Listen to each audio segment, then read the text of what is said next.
see if that works. Okay, so now it says we're going. All right, so let's see if this works. All right, so let me know when we're happening, and we'll try. We'll try this again. I am so sorry.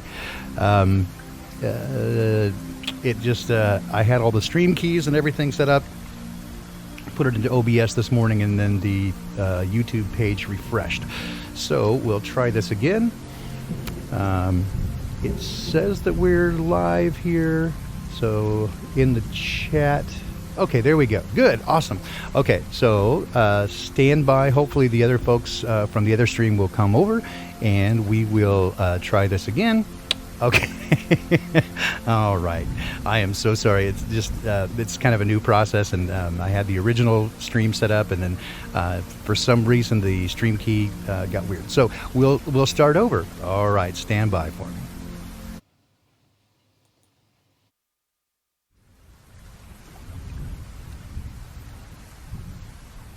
It is far easier to fool a man than to convince him that he has been fooled. That was Samuel Clemens, better known as Mark Twain.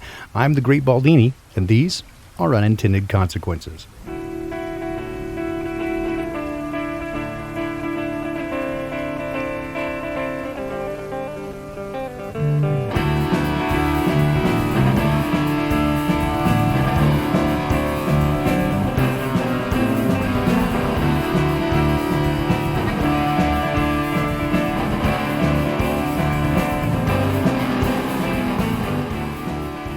Good morning, good afternoon, good evening, good night, wherever you're joining us from. We're glad you're here for our second installment of Unintended Consequences, where the music is original, the content is organic, and the possibilities are endless.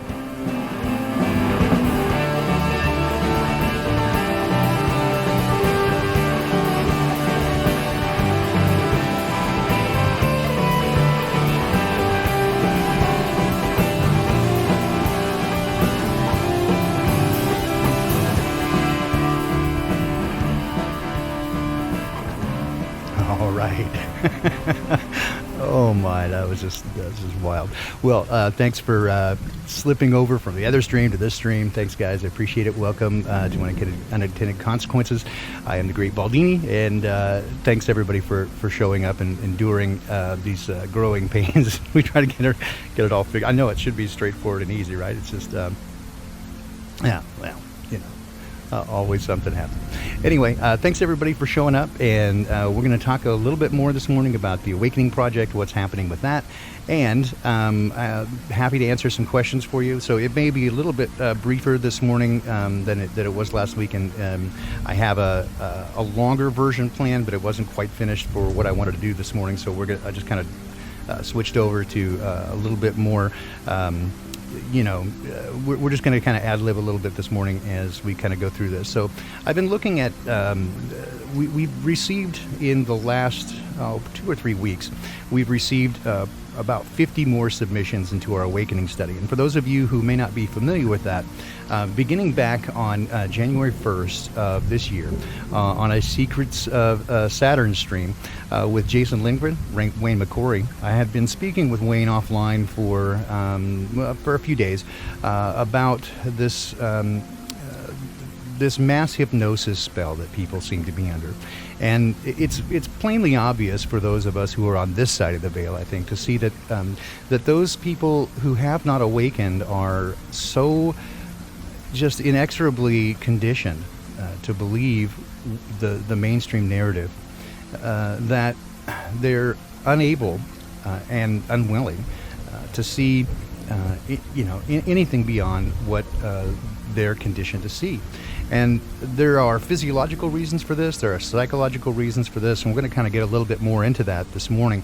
Last week I spoke to you about some of the history of mesmerism and hypnosis, and we shared some Aldous Huxley quotes, and to give you an idea that this has been going on for a very long time. This is not new, this is proven, in fact.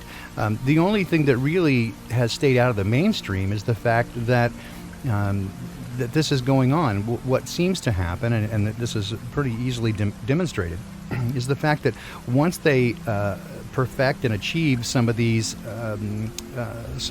techniques and methods, then it gets immediately withdrawn from mainstream conversation.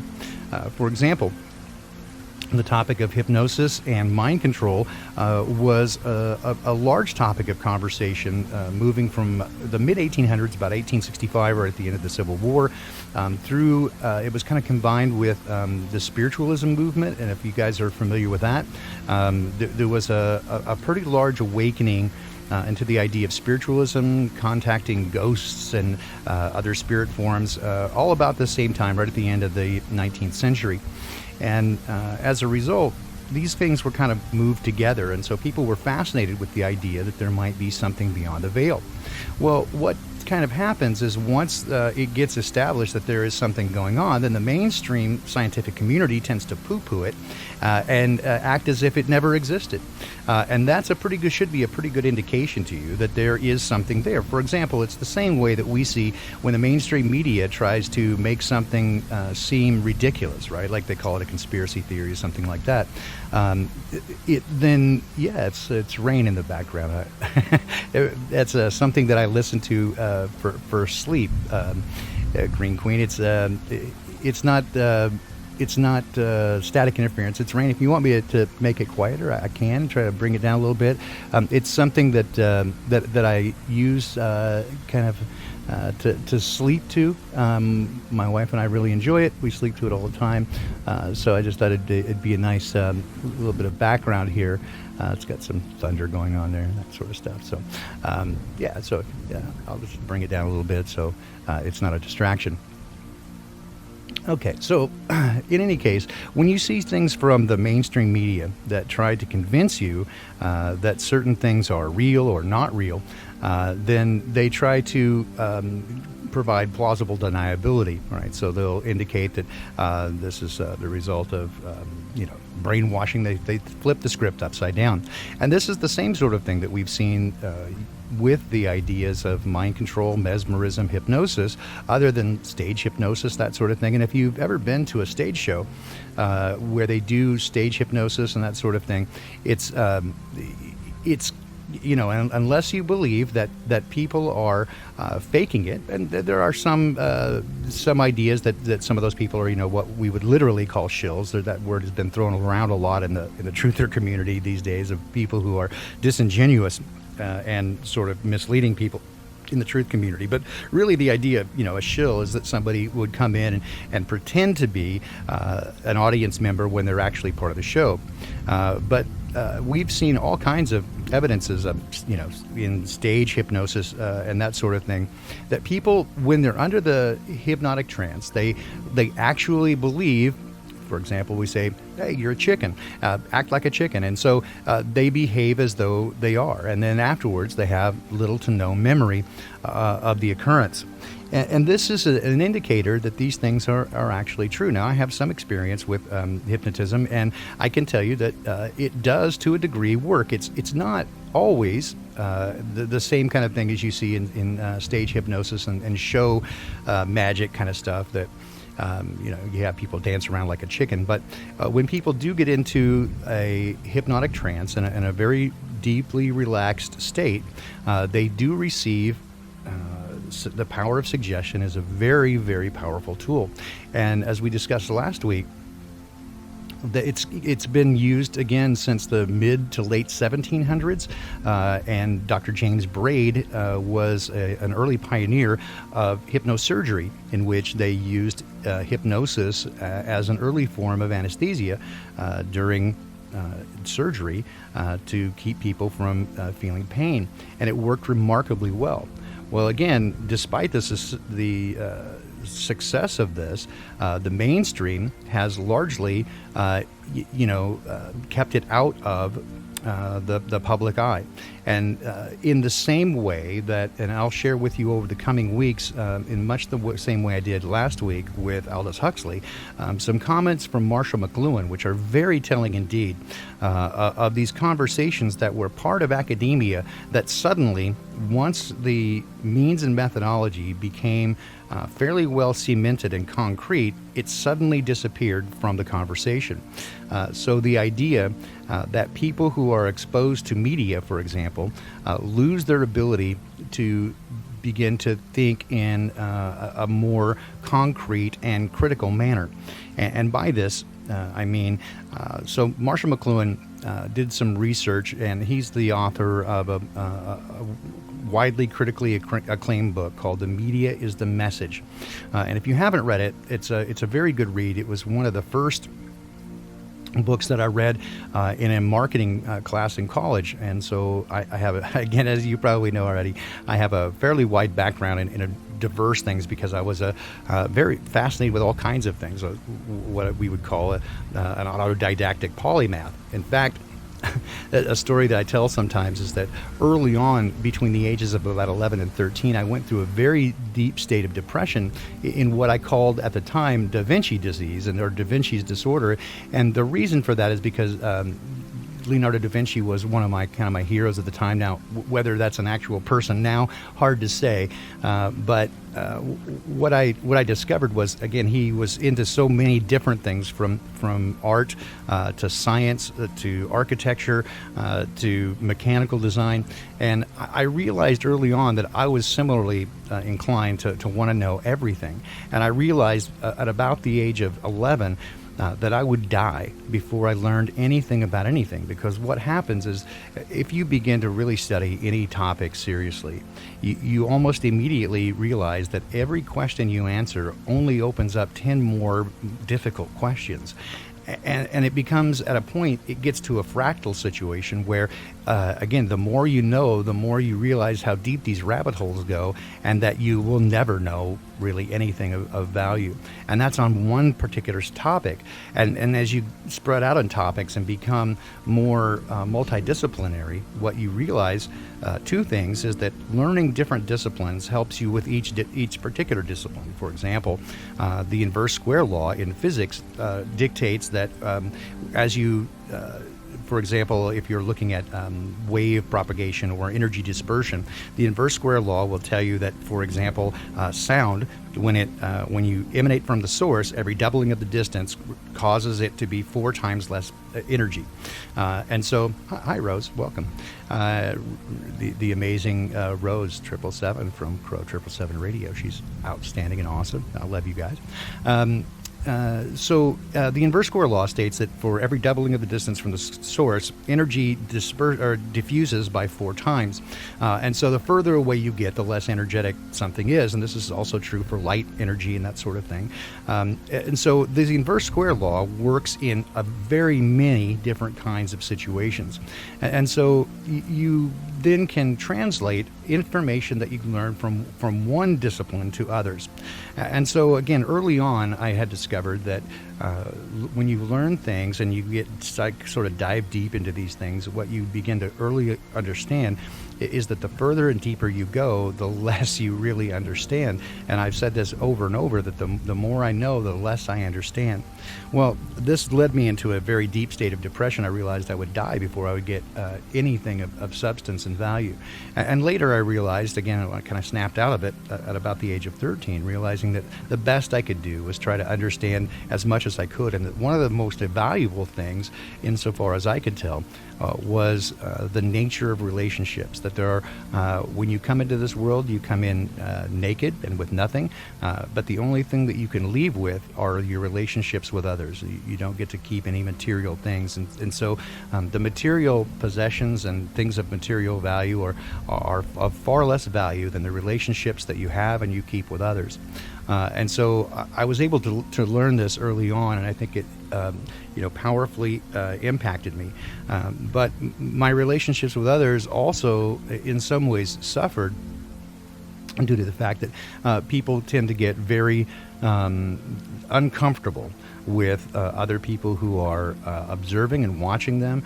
It's an interesting dichotomy in that people have a deep-seated desire and need to know and be known, to love and be loved, and to see and be seen. And yet, when you actually do see them, they get very uncomfortable with it, because I think all of us realize at some level that we're damaged, right? That we're in some ways broken, and that we're afraid that others, if they saw the way that we truly are, wouldn't actually like us. And so we resist letting other people see us for who we are, and therefore we don't allow people to get close to us, right? So there's always, even as honest and transparent as people can be, there's always this remaining last few percent that they never really let even their closest partners know some of the really deep things about them. Well, we'll kind of skip forward now to this idea that when you begin to look closely at the psychology of people, what you begin to understand is that there are a number of different ways to look at it, right? And so psychologists and the field of psychology is certainly not a concrete science. It is very squishy at best. It is certainly, again, we wouldn't call it one of the concrete sciences because it's very hard to really quantify some of these things. But it is useful in some ways to understand that how people behave under certain circumstances and situations. And for one of the better known ones is, Carl Jung and the Jungian types. And ultimately this became part of the Myers-Briggs system, the MBTI, and what they call the types, right? So they break it down into 16 personality types. There are different ways of looking at it. The Enneagram is certainly one. There was one that I studied as a youth that was, I can't remember exactly what it's called now, the Big Four or something like that, but they have the cleric, sanguine, that sort of thing. And then, so these different personality types. But really what this is, again, it's like many things. It's a helpful tool to help you understand that people are in some ways very similar to one another, that we all have certain needs and desires, and yet we all are a little bit different, but yet we're often not as unique as we think we are, and we are to some degree predictable. And it's this predictability that has been used against us by the powers that ought not be in their use of mass surveillance and simulation systems to anticipate and use a cybernetic feedback loop to feed us information, gauge our response to it, and then lather, rinse, repeat until they can not only simulate very accurately what our responses are going to be, but then push us into a certain type of response pattern. And you can very easily see that during the current situation with this amazing beer plague. For whatever you think about it, whether you think it's real, whether you think it's not, it's completely phony, whatever the circumstances are, I don't think anybody in their right mind could deny the fact that there is a certain set of reactions that seem to be guided by a mass media push that does two things in particular, that pushes fear and uncertainty, and that uncertainty is magnified by a series of conflicting messages between it's okay and there's not really that much danger, you'll be fine, to oh my God, I could kill everybody, right? And it's this sort of uncertainty that keeps people off their grounding, and they can't really be certain about what's going on. And it's this that I think is one of the biggest things that we see, and what I began to understand the nature of this overarching lie. The reason, so when you get people who you try to expose this idea that they've been lied to, and that the mainstream narrative is not as we're told, one of the first questions they often ask is, well, but why would they do that? Right? And I often say that that's one of the worst questions that you can ask is why, right? Because we don't really know exactly why. It doesn't matter to some degree. Now, we can begin to extrapolate from the beliefs of the people, if you start to trace back who is actually in charge, Again, my take on it is if you know who they are by name, then they're not the ones really pulling the strings. But ultimately, when you look at those who are involved and what they believe, again, it matters little what we believe. It certainly seems to matter more what they believe in terms of what the things that they do. And when you get down to some of the ugly parts of it, the nitty gritty, right, that they seem to believe in I guess what we would say are other or unseen interdimensional beings, that sort of thing. I mean, if you really want to get direct, it seems that they're Luciferian, that they idealize a being called, Lucifer, Moloch, whatever, and there are multiple beings on the other side of the veil, and that they are able to confer power to these people, and so that they do really what we would consider horrible things in order to get that. And this goes on over lifetimes. Now, again, it doesn't matter whether we believe in, demons or the devil or Moloch or whatever. It doesn't seem to matter whether or not we believe that. What does seem to matter is that they believe it and they're acting upon it. And it seems like their behavior, again, is driven by this. And so whether or not whatever we tend to think of what is going on, it certainly, I think, helps to understand to some degree their mindset. And we can see this, for example, one of the things that I looked into, and at first, like many things, at first I thought, God, that's just the craziest thing. But when you start looking into it, it begins to make more sense, and that's what we would call, the transvestigation or the trans agenda. That many of the people that you see idolized as sex symbols in Hollywood are actually seem to be had been born the other gender. And without kind of naming names, I think we all kind of know a little bit about this. It seems like just a crazy idea, right? And then the more you look into it, there are a few examples that are like, wow, that really does seem like it's possible, right? That there is some possibility of this. But then when you start to begin to look closer and you see some of the backgrounds of these people, and you begin to understand that many of them are related by blood, and that most of them belong to one of a number of different secret societies that all hold similar belief systems, and those belief systems include the idea that androgyny is a thing to be idealized, and that some of their philosophy even includes that the original state of man was an androgynous male-female being who then became torn apart into two separates. And so by putting them back together is the idea that they've somehow achieved a sort of apotheosis, and that they become an enlightened state or a greater God.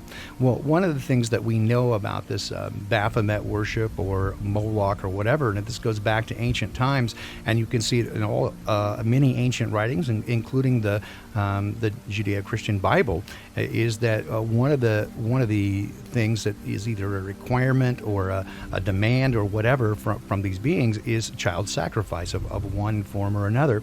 And this, again, is found across many different cultures, so there's a consistency to it. One of the things is child sacrifice.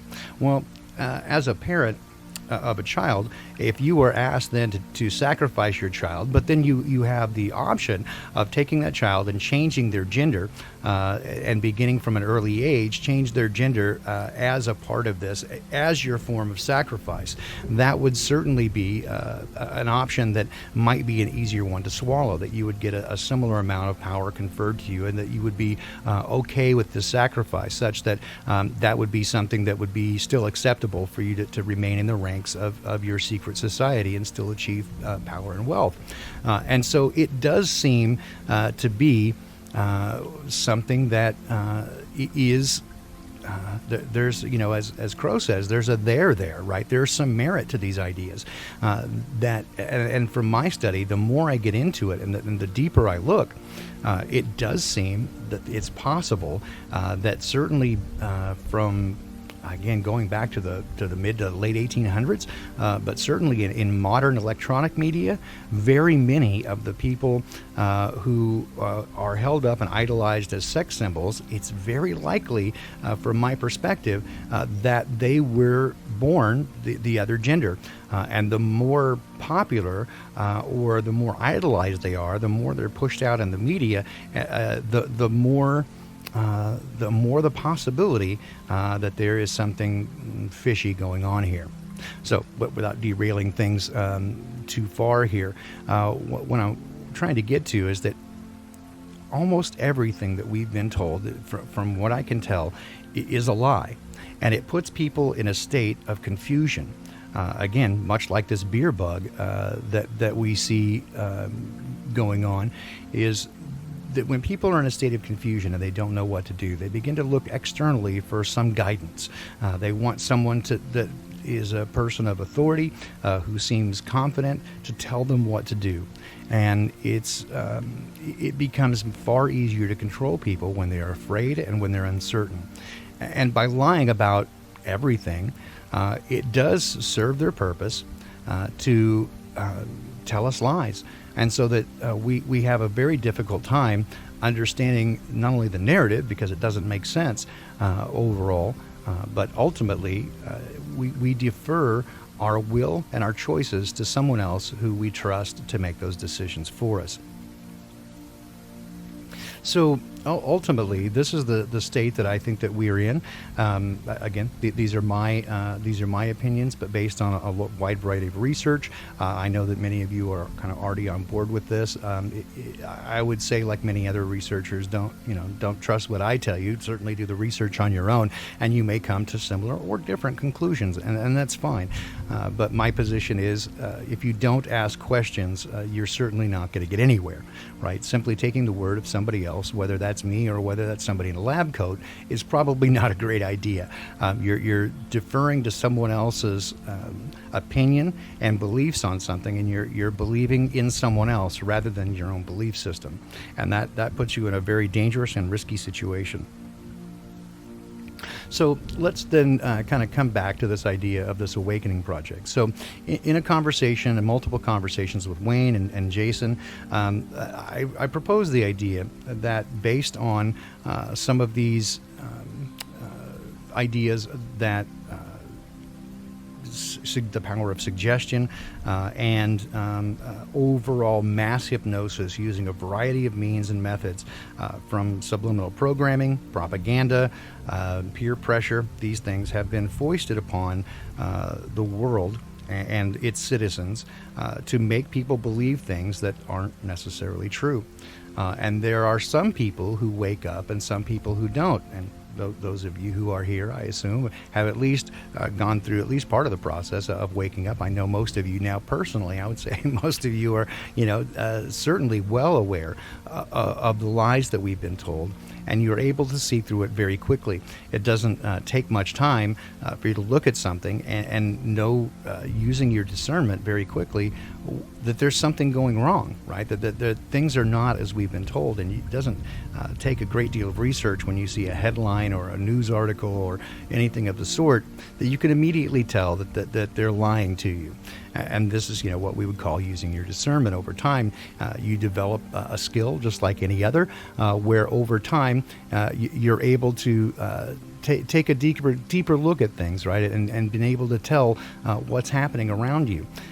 What becomes really frustrating, right, is to try to tell other people around you the way that you see things, and have them to be so hypnotized and so heavily indoctrinated into the mainstream narrative that they immediately push back on you. And one of the things that I noticed early on is that the response that you get from people is unusual and in fact abnormal, and that is that they become very angry. They don't just laugh or dismiss it. In some cases that is true, but very often people get immensely hostile and very angry that you suggest that the things that they believe are untrue. And this indicates that there's more going on simply than ego.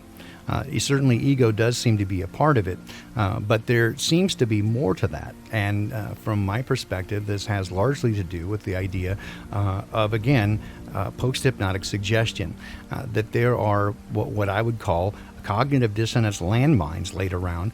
So if you begin to get very close to any aspect of truth, that suddenly anger rises up and you push it away intently. You don't want to hear anything about it.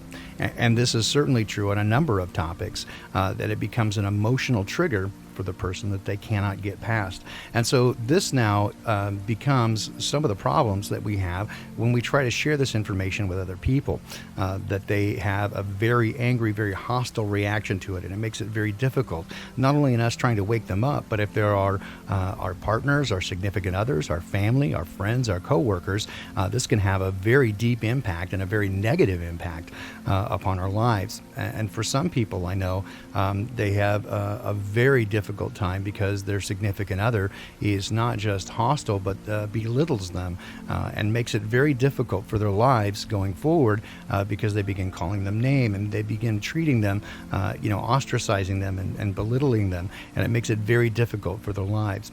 I find this especially true in some cases with women, because they feel like they're in something of a subservient role, and not necessarily that should be the case, but it does put them at a disadvantage, and it makes it very difficult for everyone. But again, I think especially women who find themselves in a romantic relationship with someone who is not awake and aware, and puts them in a very difficult position because of the things that they see and they believe. And if you begin to think about it, like, how crazy is that, right? Like, how nuts is it that people will attack you for thoughts and for ideas.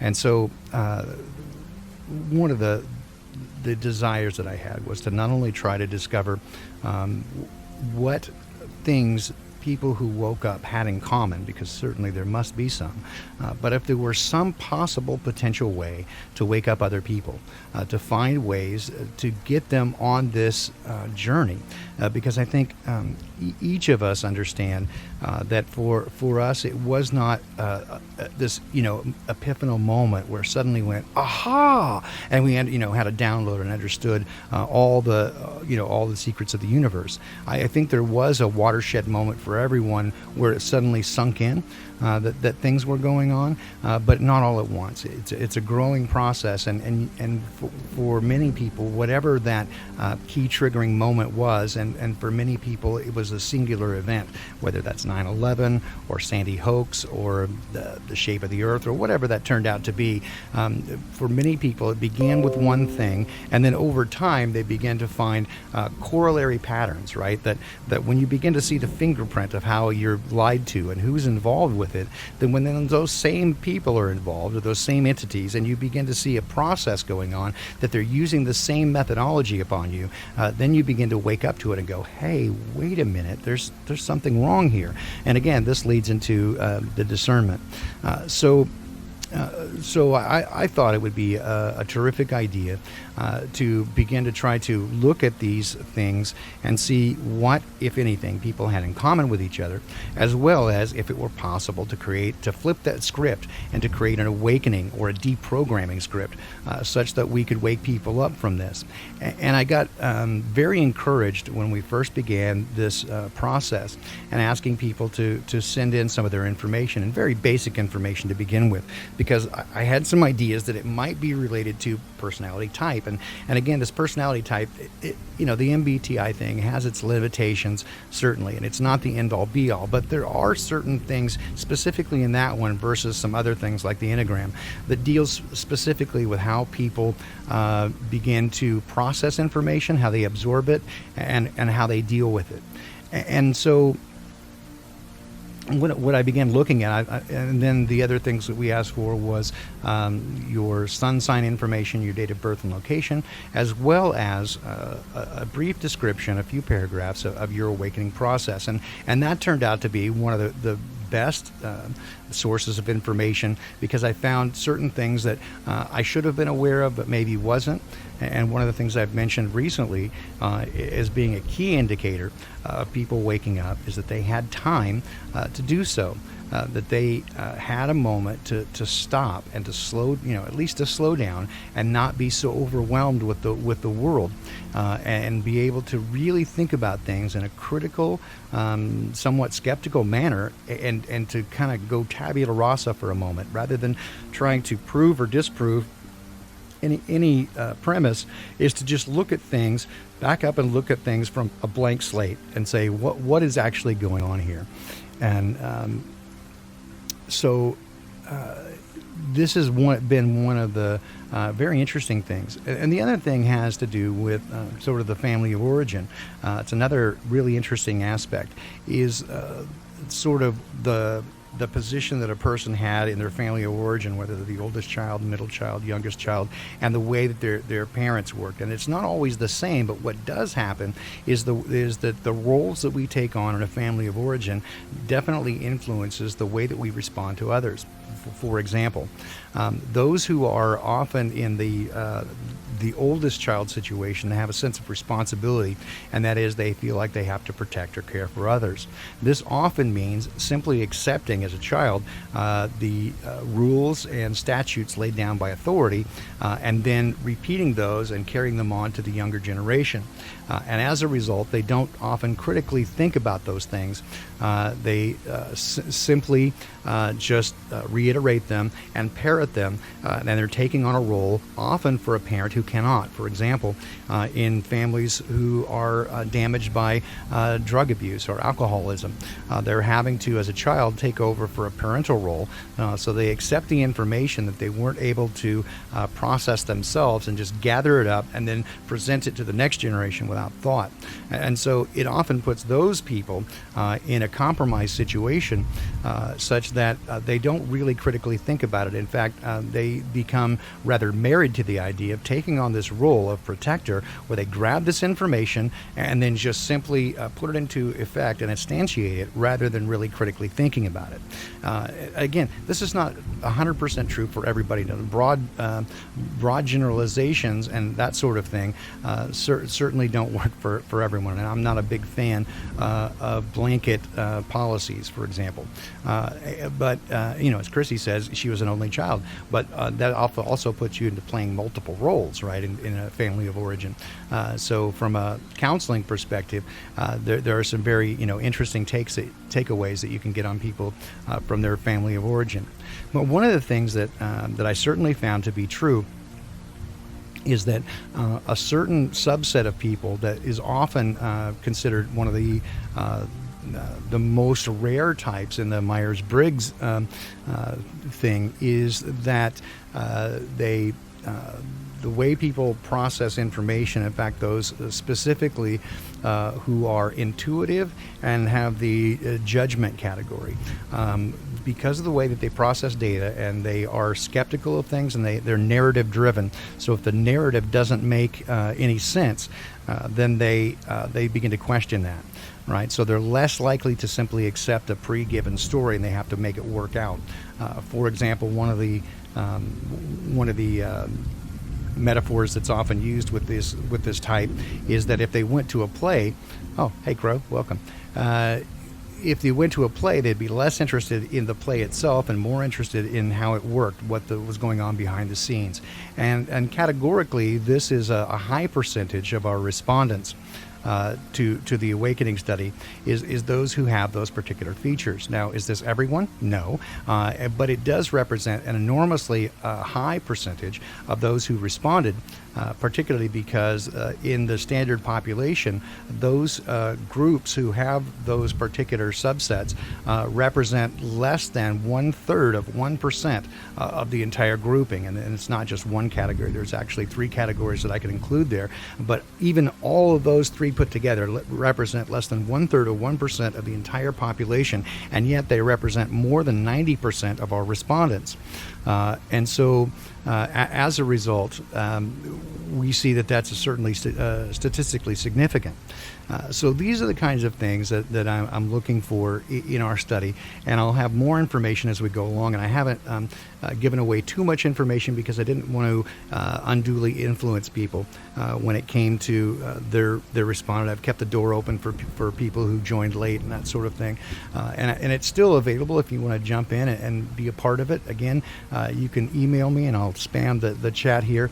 It's unintended, hopefully I spelled this right, consequences3@gmail.com. And let's see, I got an extra letter there. Okay, unintended consequences3 at gmail.com. There we go. All right, so you can email me, and again, what we're looking for here is your date of birth and location. If you would take a recent, so just go take one of the free ones is fine. Some of the better ones, generally you're looking for one that's going to have more than 30 questions at least. It should take you about 15 or 20 minutes. You don't have to use the pay one that they have at the official Myers-Briggs site. They'll charge you $50. Any of the free ones should do fine, as long as it's got more than 30 some questions. The ones that are better have about 100 questions. And don't overthink it too much. Most of them are situational, so that they'll say, in such a situation, do you prefer this or this? And just give it your immediate response. Often you're going to say, well, it depends. Yeah, that's fine. But what we're looking for is simply that you just kind of do that. And if you've taken it before and you know what your Myers-Briggs type is, you can include that, but I want a recent one, because some of us change over time, certainly after your awakening. I personally changed from an ENFP to an INTJ, which is a very wild swing, over a period of about 9 or 10 years. So those things, and then a brief summary, as little or as much as you like, of your own awakening process. And specifically what I'm looking for is the parts that you find important, especially the first thing that woke you up, some of your background, your family of origin, and how it's affected you emotionally, personally, relationally, socially, those kind of things. I'm also looking for that. Some people have sent me, they just recorded it. They felt more comfortable just saying it, telling the story, than writing it out. That's perfect. And we'll have definitely some follow-up questions for you as we go into phase 2. And phase 2 is going to look a little bit more at some of the things as I pull these correlations out and use some data mining features. There are things that are popping up, and so I want to press down and get a little bit more information out about that. But one of the things that, again, I want to accomplish here, and especially really touched me, is as I began to receive some of these. One of the things that I noticed about people that have gone through this process, and in fact, I saw in a number of commentary threads, for example, in Facebook groups they're kind of related to this group here, is that once people kind of go through this process, they really are unable to stomach lies and deception. It becomes just anathema for them, and it just becomes abhorrent, and they want no part of it, even little white lies. And I know that's certainly true for me. One of the things that I most dislike is people who are dishonest, especially those who will look you right in the eye and lie to you. And what's come out is that those who have responded have been so transparent and so candid, and their responses are so heartfelt that it really, again, it really touched me in a way that I wanted to, and I saw that so many people begin to feel isolated and ostracized and alone in this process. There are more and more of us waking up, and I see this as we go through, and we'll talk more about this in later podcasts, how as I observe this, many of the things that happen in terms of what we might call mistakes or slips during some of these events, like the pristine passport floating down at the bottom of the building, or Robbie Parker, that sort of thing, that these aren't mistakes. They are actual litmus tests. They're opportunities for people to wake up and to see who's going to go with the programming and who is not. And it creates a sense of, it becomes a point of contention between those who have awoken and those who have not. That becomes this argumentative point. But it does offer an opportunity for those who want to wake up, who are willing to look at the truth no matter where it leads them, and to be very honest with themselves and others, that they're going to follow the truth no matter what. It gives them that opportunity. But it does, in my opinion, these things serve as litmus tests for the powers that ought not be, to determine who's aberrant and who are divergent and not going with the programming, versus those who are digging in even deeper. And I see this polarization process continually happening. So yes, I agree. Informally hip, I should add that email address. At some point, I am going to have to kind of close out the first phase, just because it, again, there's only me doing it, and it does represent a pretty good amount of time, but I'm applying it different subsets of, I got a friend who has a company in Salt Lake City who specifically does this. He's got a PhD in exactly this category of doing statistical analysis based on data, and he does this for companies. So I did some editing work for him, and he agreed to let me use some of his algorithms, proprietary algorithms, to mine some of this data, specifically out of, and again, I'm not doing anything freaky for you guys who are participating. What we're trying to do is just get some of this information together and look at things in ways that many people often don't. And that again is one of the categories, for example, that many of you have as a feature of your personality, is that you do look at different pattern analysis and grouping in ways that other people do not. And that's one of the very basics about neuroplasticity and learning, is that we tend to group things together, and that's how we see the world, based on groups and how we put things together and associate them with one another. And many of the people who do wake up have the ability to see things in ways that other people generally do not. And so, that is one of the things. But again, we're just using some of those basic tools to help determine. And again, these are things that I suppose if we were able to just walk up to the NSA and knock on their door and say, hey, what are the elements that make people different? I'm sure they already know very clearly what makes the difference, because they've been doing this for a very long time. But again, I don't want to join forces with those guys. I want to do this organically and to help people, not to harm them. So to that end, that's what we're doing here, and that's the premise behind what I'm trying to do here. In the moments that remain here, the last few minutes, I thought I'd open it up a little bit to questions and answers. If you guys have any questions you'd like to ask, I'm happy to do my best to answer them. Again, when it comes to like, hey, what should I do about this or that? My answer is generally, I don't know, do what your heart tells you to do, because I'm not the arbiter of truth in that way. But if you have questions about the project or opinions on things, I'm happy to tell you what I see going on. So if there's anybody who wants to ask any questions, feel free. I'm watching the chat right now. So I'm going to kind of scroll through this a little bit and see what you guys have to say.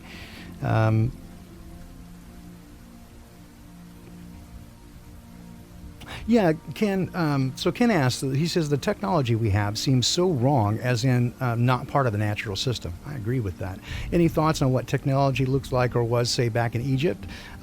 Yeah, I don't know about Egypt specifically, but as I look at what, like Martin Madsen's might call antiquitech, or that sort of thing, I would say, from my opinion, it's probably antediluvian, or that is prior to the global deluge. My take on it is that it probably made much greater use of the natural, I hesitate to use the word, but I'm just going to throw it out there, magic, really, what we would consider magic. And it's been said before that, a sufficiently advanced technology would be indistinguishable from magic to a culture who wasn't exposed to it previously, and that certainly is true. But I think that from what I can tell, even from the leftover things, and probably Egypt as well, is quickly here, Sue Finelli is the PhD friend awake. I would call him diet woke. He certainly sees some aberrations in what he sees in the media, but no, he follows most of the mainstream stuff because that's his background. And I say the higher the education, the deeper the indoctrination, as sort of a generality. That's not everybody, right? So certainly people like Dr. Andrew Kaufman, I would consider him pretty well woke, even though he's well educated. Anyway, so back to this idea of what the ancient technology looked like.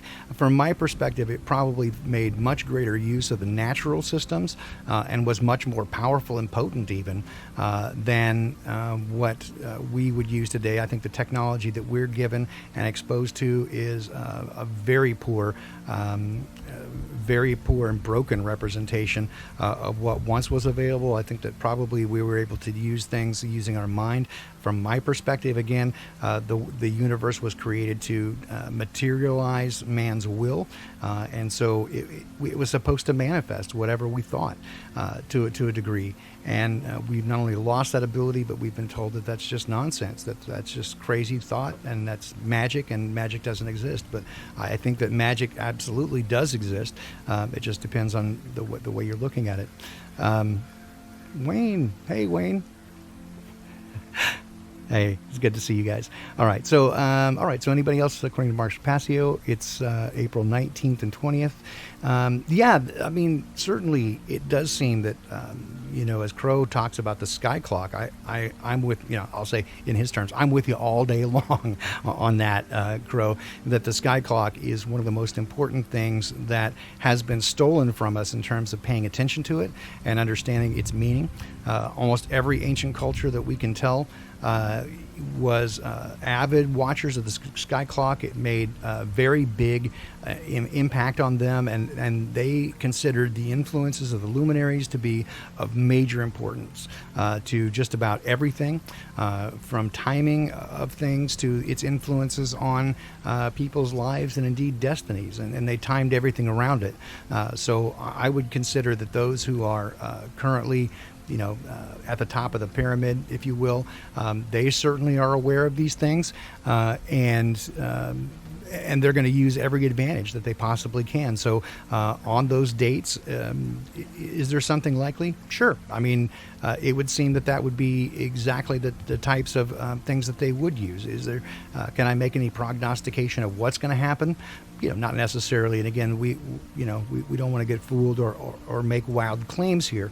But again, I will say that any of those dates, the equinoxes, any of the known festival days from antiquity are certainly things to look at, and if it has some sort of numerical value to it that is of importance, I think those are certainly things to look at.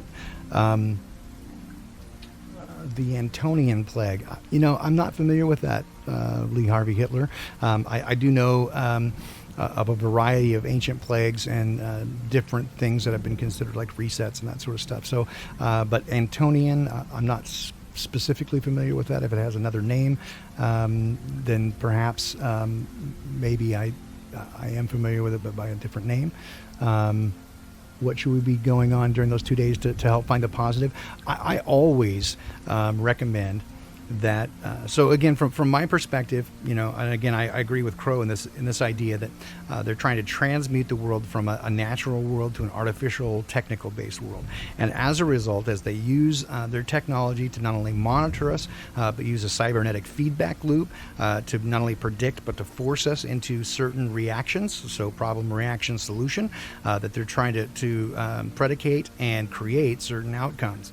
What does, to my view, mess up their system is that when you begin to behave as a divine being, right? And so my wife and I were talking about this morning, for example, and saying, so if you considered the whole world like the Truman Show, except for it was flipped upside down, right? So instead of one person who is the subject of it and living in a created reality, pretty much everybody is living in this created reality, and we're all handed scripts.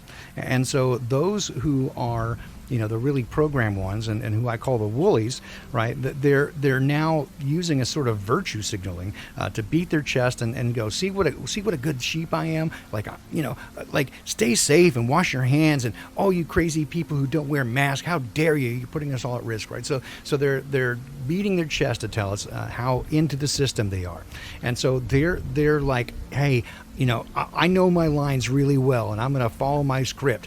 And those who are ad-libbing, right, who are using their own hearts and minds to be in touch with the Creator and with nature and follow their heart, that's the opposite of what the system wants. So the more that we can tap into behaving as the people that we were created to be and not following this artificial system, the more that's going to mess up the system. And so ultimately, if we can reach a tipping point, right? So if you've got 2 or 3 extras in a script who are going off script and ad-libbing, you can take those guys out of the way and sort of ignore them and get back on script. But if you've got a larger percentage, and again, I go to this Pareto distribution of the 80-20, if you can get a larger group, like 20% who are off script, that's going to mess everything up, and they're going to stand there going, line, What do I do now? That's going to mess things up. So what can we do? I would strongly suggest to everyone, like, these things are the antithesis of what they want. Be kind and loving to your fellow man. They're trying to polarize us and make us hate one another and make enemies out of us. We are not enemies. We're not a virus. We are divine humans. We're divine beings created in the image of the Creator. And if you can express and not just fake it, but actually have real love toward your fellow beings, and express that well, that's going to mess things up. If you can behave in a way that is true to you and not just follow along or hunker down, I think that's the best opportunity that we have to mess up their plans. All right, so let's go back up here, go into how I envision the project helping people. So here are the two things that I hope to get out of it. Is first, the first goal is to get a sort of deprogramming script, and that is to find a number of different ways to help people introduce to others ways that they can begin to think about this. Again, most people didn't just all at once suddenly wake up, right, with a start. They began looking into aberrant things about and unusual, anomalous aspects of different events that were countered to the mainstream narrative.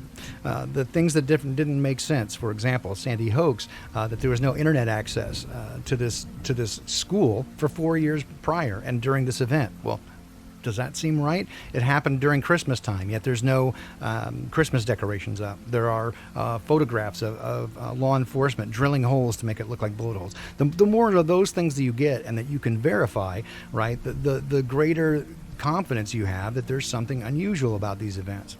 Well, one of the things that we need to focus on, that I've been looking at, is to try to put together a catalog of different events that are far enough away, like I term it as a wide proximity and low emotional impact. And that is such that, for example, one of the better ones is the Gulf of Tonkin incident. Most people, adults these days, either were too young or separated far enough from the Vietnam War to such a degree where the Gulf of Tonkin incident, again, is an acknowledged, proven thing that we were lied to start this war. And so we can categorically prove that this is nonsense. They lied to start this war. Oh my gosh, you mean the government lies to you? Absolutely, right? So, but it has low emotional impact. They're not going to get mad about it. They can go, hey, wait a minute. There are other things. For example, we can go all the way back to the USS Maine, and that's what they used to start a war with Spain and to take over Cuba, right, Guantanamo Bay. Well, what happened was we blew up our own ship. We had a ship there full of munitions. We blew up and then blamed it on the Spanish, and so that riled up the Americans, and we got into that war. World War I, the Lusitania. Again, we blamed Germany on that. And Germany did sink it with submarines. However, the German government put an ad, a full-page ad in the New York Times, warning people, if you get on that ship, it's going through a war zone, and we consider it, we know that it's going to have munitions on it for the English war effort. It is going to be a target. Don't get on this ship if you value your life. And they put a full-page ad out. And as it turns out, ultimately, that ship did have munitions on it, despite what the U.S. government said. So, the Germans actually had, in that case, in World War I, better ethics than did we, than the Western, the U.S. and the Americans. And so we intentionally let that ship get sunk in order to ramp up American sentiment to join World War I. These types of things have been categorically, historically proven. They're not highlighted so much in the mainstream narrative and in history books because they don't really want people to know that. But it is there, and it's not any kind of tinfoil hat conspiracy stuff. Pearl Harbor has been pretty much proven that the U.S. government had broken the Japanese naval code in months prior, and they absolutely knew that Pearl Harbor attack was coming. In fact, if you really follow the movements, they moved some of our old World War I ships there. All the carriers were gone. They just put ships in there that they would allow to get sunk, and yes, they did put our U.S. service men and women at risk intentionally in order to inflame opinions to get us into that war, despite the promises of Franklin Delano Roosevelt that he was going to keep us out of the war. So these things are proven, and we can show a record that the government and a complicit media lies. The more that we can put these things together, but keep them away from high emotional things like tying it to this current beer bug. Now, again, we need a way to tie these things together so we can show a pattern that then concludes in the fact that everything that they say and do is a lie. But you got to start somewhere, and to start at a place that has low emotional impact with a high probability of success for people who are willing to look, right? This is the sort of thing that I'm looking for, right? So that we can develop a deprogramming script in such a way that allows people to begin to look at information in a way that perhaps they did not before, and to wonder who they can trust.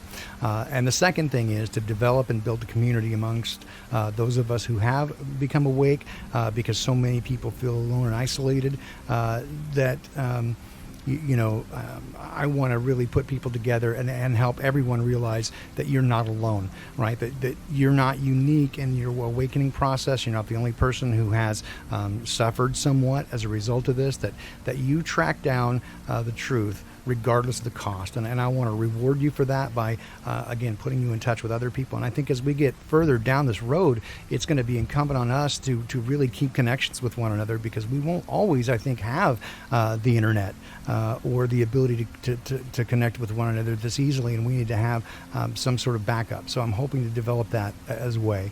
Let's see, from Mr. Orange, the cat. Seems like any family, group of friends, or any social group, there's only one person who sees what's going on. The thoughts on the only one in every group. Yeah, I think the numbers are such that we're at a huge disadvantage. And then there's a number of elements that go with it. There are those who, again, just like the thinking, judging sort of person is going to be critical of the narrative, and they want to prove it out for themselves. There are many other groups of people who it is more important to them to sociologically fit, and so they'll do whatever it takes to make sure that they fit and that they're not ostracized, and so whatever that takes, and that's a much larger subset of the population, and so you're going to be at a disadvantage numerically, certainly, and I do think that I don't know that they've really rolled the dice in such a way that they can keep only one person in every social group. I think that's just a fact of the numbers. And again, if you spread out this distribution of those who have these personality traits, again, they represent primarily those who are going to be the most likely to wake up, represent less than 0.3%, right? So that's going to be like 1 in 300 that's going to be able to more organically come to this without some other outside influence. So that's going to make it more difficult. So in terms of that, I don't know that that's by planning in terms of keeping people apart from one another, although certainly the way Facebook algorithms and the YouTube algorithms work, it does work in such a way that it's making it more difficult to come to good information these days. So it makes it more difficult. Bye, Wayne. I saw that you were leaving. Let's see. Lee Harvey Hitler, I believe that the hoax, small possibility of it being a false flag, more likely a hoax assassination of Archduke Franz Ferdinand, kicked off the whole modern day spellcasting. Well, again, I wasn't there. The information is, perhaps that he did get assassinated, but certainly they used that. It doesn't make sense that, you'd get an entire continent going to war over a single assassination, although, what we're told is that there were mutual defense pact and armistices signed that each would have to protect the other. But when it comes down to it, that narrative really doesn't really hold much water. There are other narratives that make a lot more sense, and that does include spell casting and the desire to create a one world order in the League of Nations, which is what came out of the First World War, much like we had the UN out of the Second World War. Was the ultimate goal of that they would create this war to end all wars, such that people would be sick of it and that they would clamor for a single world system, and that just didn't go on in the way that they had intended. So to that extent, I think that again the patience and long planning that these groups have operated with, to me indicate that there is something, dare I say it, inhuman involved here, that something that beings are involved who are what we would consider immortal by our reckoning. Certainly that they live such lifespans over a period of time, and they are willing to behave in such a patient manner that humans don't necessarily have that kind of that kind of patience and ability to defer their reward process. And so when you give them, however, some temporal reward, give people power and influence during their lifetime, they'll do whatever you ask them to do. And so they're not even aware of what the long-term goals are, other than they're doing what's being asked of them in the moment. And therefore, those who are actually pulling the strings get what they want over a long period of time. And again, you can give me a tinfoil hat for that, but from my perspective, those who are actually pulling the strings are not really human. They use humans to do their bidding and to do things for them, and they're getting stuff out of it. But those who are planning this are not. They're not human. JJ, I see the Third World War is a war on the people. Yes, I think that's probably closer to the truth. I think that there will be some aspect that it's called World War III, according to numerous, quote, here's the air quotes, prophecies. This does occur somewhere in the Middle East, and it's going to be like the last war. But I don't know. I have speculation on it without getting too deep into it. I think it's going to involve what we call the alien deception. There's going to be something happens where they're going to be these interdimensional or other beings are going to be pretended to be our friends, and they're going to help us in some way, but they're also going to say, but there's other groups out there that are bad, and we're going to fight against them. That's, again, an upside-down script. The ones who we join with are going to actually be the bad ones. That's the way I see it. And again, if we want to, we can get into that at another time. But how can we keep in contact as a community? That is a great question. Could they bring down the whole internet? Absolutely. I mean, they're the ones holding all the cards here. So how can we keep in touch? I think we should. That's a conversation that we should have, and how to do that. I mean, I'm a big fan of trying to get communities together now, like physically, and do some sort of group, Earthship living, that sort of thing. I know that's not possible for everybody, but I think we should consider it, especially as things develop and go further along. That we should really take a look at these things and really consider at what point do we draw the line and say now, right? Because I think if we wait until it's too late, it is going to be too late. And when they say get on the boxcars, it is going to be far too late at that point. So we probably should want to look at trying to behave in a proactive manner and beat them to the punch if possible. So yeah, Rose 777. I definitely when I have a conversation with you that we record.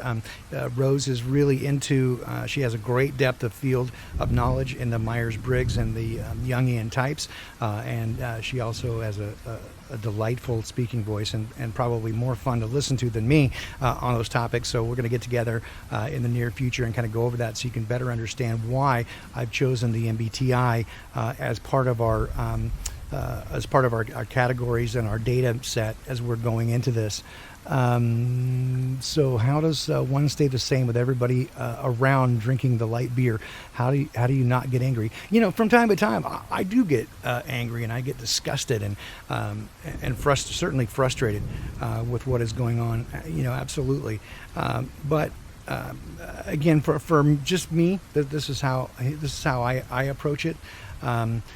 is that I stay in close contact with my Creator, and I subject myself to what He asks of me, which is to love others and to offer a good deal of latitude for even those who we would call zombies or sheep, right? Understanding that they are all where we have been, at least to some degree.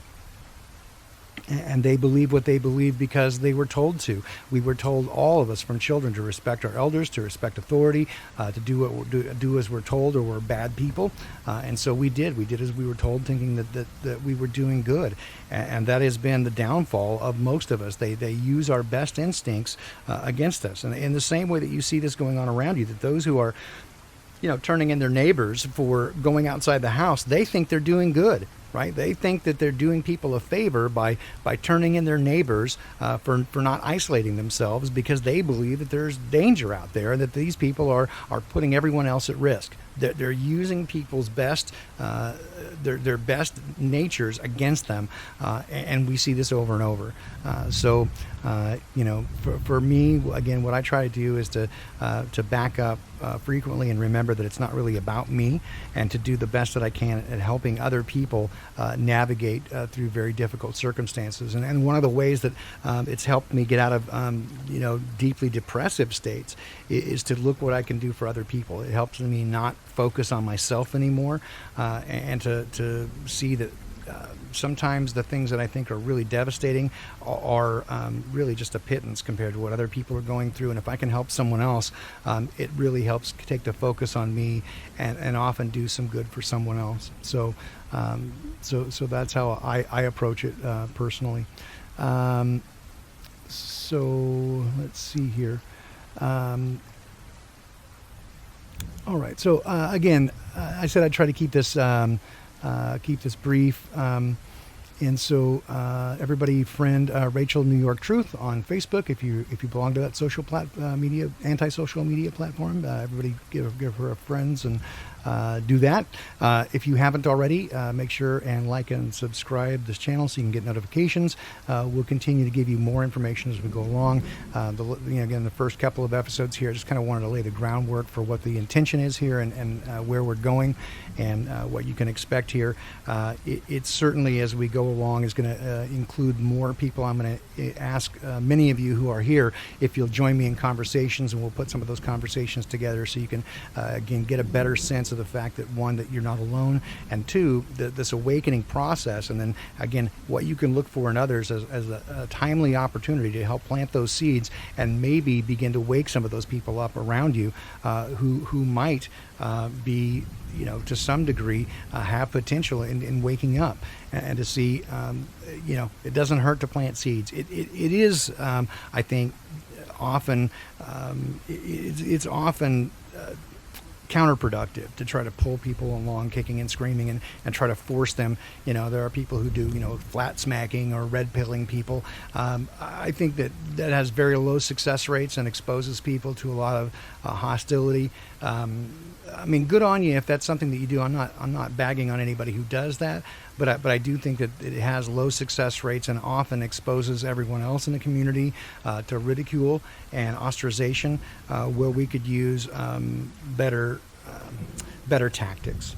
And I think some of those tactics are, again, to do this in a smart, patient way, and to put together a category of really compelling information that is undeniable, that those people would consider an authoritative source. Again, I believe that most of what is told to us throughout history and the mainstream media are lies, but there are some things that are just unimpeachably proven, and that they would also accept. So we have to find those areas that kind of have the crossover in the chart. So you get that. When you're looking at the chart, you get that little crossover circle there. Those are the things that we need to look for, are things which are generally acknowledged. They're undisputable facts that are on our side in terms of the data, things that we can show categorically, unimpeachably, empirically, that this is evidence that cannot be denied.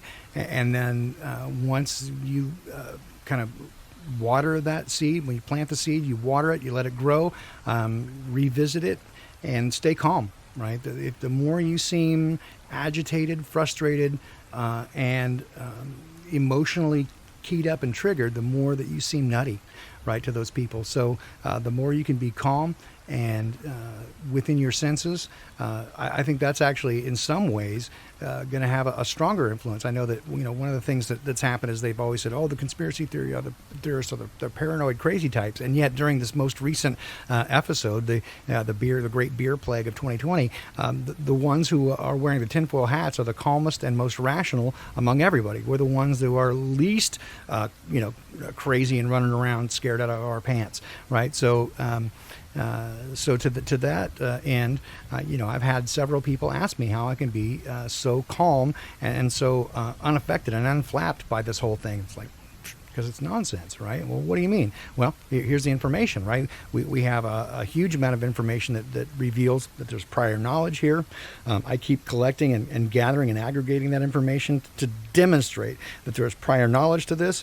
And certainly it doesn't matter whether you think that there actually is a virus or not, whatever you think of terrain theory versus viral theory and that sort of thing. Doesn't matter even about that. We can show prior knowledge. We can show collusion, and that there was an absolute effort and collusion by media to make something out of nothing here. So whether or not you believe that there actually is any risk in that doesn't even matter. We can show categorically that there was prior knowledge and that there's collusion among a number of different people and elements in this, including, of course, Bill Gates of hell, to show that this is a pandemic. And so it doesn't matter whether it's real or not in terms of the health risk. What does matter is that we are all being put at risk and our freedoms are being put at risk specifically because they planned it that way. And so to that end, the more we can put together empirical evidence to show what's going on, the better chance we have of waking up people around us. All right, so it is hard to stay calm these days. I agree, Sue. It is frustrating beyond when you both can't wake people up, and also they accuse you of all sorts of things that is exactly the opposite of being true, right? They think that you're the brainwashed one, and when you know exactly that it's the opposite, right? So gates of hell indeed.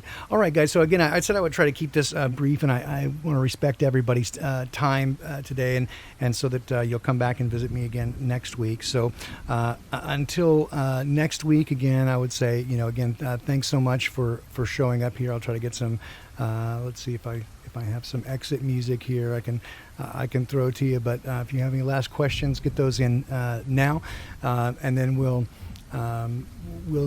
confer and get together again next week. And I've got a variety of things that I can show to you that hopefully will make sense as we move further into this. And let's see what I have here. Dun, dun, dun, dun, dun, dun. Yeah, I'm looking for some original music, right? Because I can't I can't use other stuff because I'll get a copyright strike. So we don't want to use that. So let's go in here. Let's see what I got here. Do I have some of that? Let me see if I have. Oh, I know. I can come into. Oh, I'm still. Thank you. Hey, thanks everybody for joining. I'm so glad that you did. I'm just delighted that you're here. It really pleases me, and I'm very humbled and just so appreciative of everybody for coming. It's awesome. All right, so let me see what I got here. I've got some tunes here. All right, so thanks everybody for showing up. I love you too, Rose. You and Jason are just so awesome. You've been so good to me, and I really appreciate you guys' friendship and everything that you've done. So thank you so much. Andrew, do I have any suggestions for the would-be researcher? Yeah, I would say from the outset, take everything with a grain of salt, right? Willing to eat the meat and throw away the bones to some degree. What I mean by that is that you can get good information anywhere, even from compromised sources. And you're going to, I would say, ask some of find friends who are kind of deeper into it maybe than you are, and further down the road, and ask them some of their techniques and styles. I mean, for me, I try to go to the oldest source material that I can. So I try to get to the oldest source material that I can get to, and that sort of stuff. So that's what I look for. And I, again, I play the game where I'm just really trying to take a look at everything that I can as from the oldest material that I can get to. So that's one of the tools and techniques that I use. So that's one, and I'd say just be willing to eat the meat and throw away the bones. Lee Harvey, thank you so much. Thanks, Joe. I appreciate you being here. Joe Ray is a longtime friend of mine. We've known each other since we were kids. We played music together. Informally Hip is super awesome. She lives just north of me. We confer quite a bit. I bounce a lot of ideas off her, so thank you for that. Sue Finelli, you are just the best, right? You just have the greatest heart, and I love that from you. That's just you're so awesome. Everybody. I'm so appreciative again of you showing up and being here with me. It's just really touches me. So thanks guys so much, and so we'll wrap it up here. And let's see here. I started some music in the background. I can't tell if it's actually playing or not. I don't hear it. I'll pull this down here. I don't know if that actually showed up or not, but we'll come over here and we'll start this like that, and I kind of can hear some of that, and like that, a little rock music in the background. There you go. All right, so sing you out, right? That was actually me a number of years ago singing that. That's right.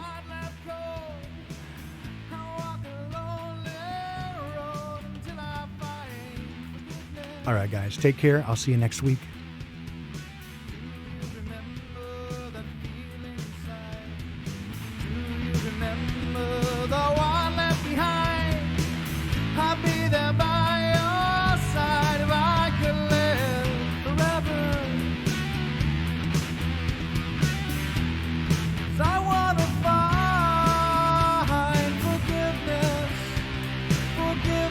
In your eyes, I wanna live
day it began.